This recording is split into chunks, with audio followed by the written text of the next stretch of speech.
Member for Skeena. Thank you, Mr. Speaker. And in 1792, my ancestors were awestruck by explorer Joseph Whitby's huge canoe and shocked that white spirits, goomswas, rised out of the floorboards. They made a trade of 2 70-pound salmon for a piece of steel, and diversity had officially begun for this land that we now call Canada.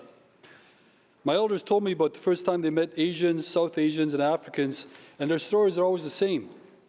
It starts out with the observations of physical and color differences, and then it turns to wonder and curiosity on both sides.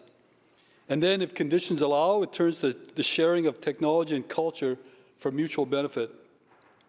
You don't hear First Nations talking much about diversity, whether it be gender, race, or religion, because we evolved beside it. And for the most part, we evolved within it. The fear that we actually had to overcome was actually overcome by interaction. Today, the lines of division are based on that same fear and unfair narratives. But we can get over this if we dig deeper, and I include myself. I've been invited to churches so parishioners could pray for me as an MLA. I've been invited to temples in Terrace and now Surrey to witness their culture and festivals. I've been invited to Asian communities to try their traditional foods. And of course, I've been to many First Nations across BC where the customs and stories are different.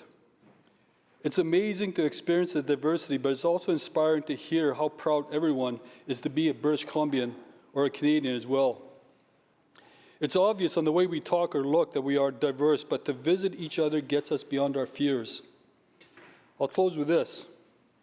There is an Asian dance troupe who wants to come to my community to dance for my people, to commemorate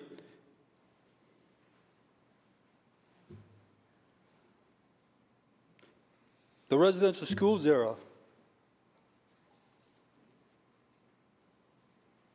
As many people around the world suffered through some experiences of similar trauma, but this is how we reconcile at the human level. We share a unique perspective so it becomes a collective healing journey. This is one initiative I'll be extremely proud to be a part of because it's a continuation of our first diverse steps that started in 1792. Thank you, Mr. Speaker.